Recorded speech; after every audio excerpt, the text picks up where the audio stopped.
Hello viewers, mirror ইনফোটেকে আপনাদের সকলকে স্বাগত। আপনারা জানেন যে কেন্দ্রীয় সরকারের আর্থিক বঞ্চনার বিরুদ্ধে রাজ্য সরকার 100 দিনের টাকা ও আবাস ঘরের টাকা আদায়ের জন্য বারবার আন্দোলনে সরব হচ্ছে, কিন্তু কোনো সুরাহা হয়নি। তাই মমতা ব্যানার্জি এবার নিজে সেই টাকা আদায়ের জন্য দিল্লি যাচ্ছেন। এর আগের ভিডিওতে আমরা জানিয়েছিলাম যে মুখ্যমন্ত্রী মমতা বন্দ্যোপাধ্যায় 17ই ডিসেম্বর দিল্লিতে যাত্রা করবেন। তবে এই বিষয়ে আগামী 20শে ডিসেম্বর সকাল 11টায় মমতা ব্যানার্জি ও প্রধানমন্ত্রী নরেন্দ্র মোদীর মধ্যে বৈঠক রয়েছে। এই বৈঠক নিয়ে একটি নতুন প্রতিবেদন প্রকাশ হয়েছে। এই বৈঠকের পাশাপাশি রাজ্য সরকার কেন্দ্রীয় সরকারের তরফ থেকে কি বলা হয়েছে এবং এই বৈঠকে কি হবে, আপনারা টাকা কবে পাবেন, কত করে পাবেন, আদৌ আপনারা 100 দিনের টাকা পাবেন কি পাবেন না এবং কত টাকা পাবেন, বিস্তারিত আলোচনা করব আজকের এই ভিডিওতে। তাই ভিডিওটিকে প্রথম থেকে শেষ পর্যন্ত কন্টিনিউ করুন। চ্যানেলে প্রথমবার ভিজিট করলে চ্যানেলটিকে সাবস্ক্রাইব করুন। বন্ধুরা দেখুন, এখানে বলা আছে যে আমাদের প্রাপ্য টাকা ফিরিয়ে দাও।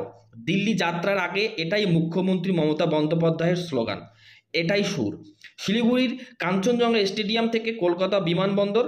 মঙ্গলবার মমতা বন্দ্যোপাধ্যায় বুঝিয়ে দিলেন অবস্থান থেকে তিনি সরবেন না। 17ই ডিসেম্বর রাজধানী পৌঁছেছেন তিনি।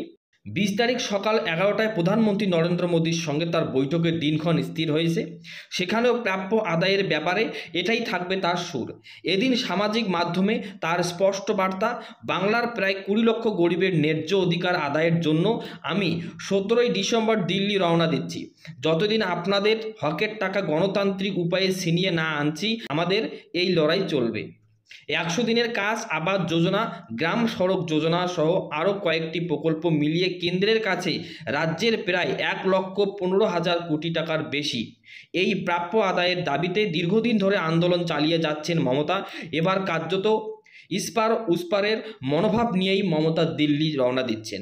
এদিন শিলিগুড়ির কাঞ্চনজঙ্ঘা স্টেডিয়ামে সরকারি সুবিধা প্রদান কর্মসূচি অনুষ্ঠানেও শোনা গিয়েছে তার অনর বার্তা, আমরা রাজনীতি কম করি, উন্নয়ন বেশি করি। বাংলার মানুষের মুখে হাসি ফোটানোই মা মাটি মানুষের সরকারের মূল লক্ষ্য। কিন্তু স্বৈরাচারী শাসক বিজেপির প্রতিহিংসার রাজনীতির জন্য তা মাঝে মাঝে ধাক্কা খায়। ঘৃণ্য রাজনীতির চরমে চলে গিয়েছে ওরা। 100 দিনের কাজ, আবাস যোজনা, সড়ক যোজনার টাকা ইচ্ছাকৃতভাবে আটকে রেখেছে, বাংলাকে অধিকার থেকেই বঞ্চিত করেছে। তাই আমাদের পয়সা ফিরিয়ে আনতে দিল্লি যাচ্ছি। সূত্রের খবর, কোনো প্রকল্পে কত টাকা রাজ্যের প্রাপ্য সেই তালিকা প্রধানমন্ত্রীর কাছে তুলে দিতে পারেন মুখ্যমন্ত্রী। এমনকি দিল্লিতে বৈঠক ফলপ্রসূ না হলে আন্দোলনের পথেও হাঁটতে পারেন মমতা। এই সফরে অভিষেকও যাচ্ছেন তার সাথে। দিল্লিতে গিয়ে দলের সাংসদদের সঙ্গে বৈঠক করবেন নেত্রী। সংসদের শীতকালীন অধিবেশনের শেষ পর্বে বিজেপির বিরুদ্ধে আন্দোলনের স্ট্র্যাটেজি তার বৈঠকের মূল বিষয়বস্তু। এছাড়া রয়েছে ইন্ডিয়া জোট। 19শে ডিসেম্বর রয়েছে মহাজোটের বৈঠক, সেখানে উপস্থিত থাকার কথা মমতা। তার লক্ষ্য হবে অবশ্যই আসন সমঝোতা। তিনি বড় রাজ্যে কংগ্রেসের ভরাডুবির পর এটাই হতে চলছে শরিকদের প্রাথমিক এজেন্ডা। তার ঠিক পরেই সারিতে থাকবে নেতৃত্ব কংগ্রেস এখন বাস্তবিক ব্যাকফুটে। অখিলেশ যাদব বা নীতিশ কুমার কেউই এখন আর কংগ্রেসের অযাচিত দাপট মেনে নিতে চাইছেন না। মমতা অবশ্যই স্পষ্টই বলেছেন, নেতৃত্ব বা প্রধানমন্ত্রী পদের মুখ অনেক দূরের বিষয়, আগে বিজেপিকে হটাতে হবে। এটাই পরিস্থিতিতে তার ইঙ্গিতবাহী মন্তব্য। আজ ওয়েস্টবেঙ্গল যা করছে অন্যরা তা কাল ভাবছে। প্রয়োজনে আমি লিড করব ইন্ডিয়াকে, বাংলা লিড করবে ইন্ডিয়াকে।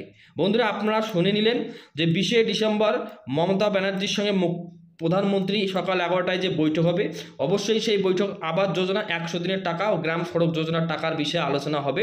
তবে আপনারা কবে টাকা পাবেন সেটা বৈঠকের পরে জানা যাবে।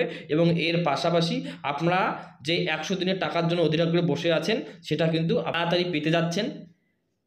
তো আবাস যোজনা 100 দিনের টাকা নিয়ে নতুন কোনো আপডেট আসলে বা এই সংক্রান্ত কোনো নিউজ আসলে আমি আপনাদের সঙ্গে শেয়ার করব। আজ এই পর্যন্তই। আপনারা ভালো থাকবেন, সুস্থ থাকবেন, দেখা হবে অন্য কোনো ভিডিওতে। ধন্যবাদ।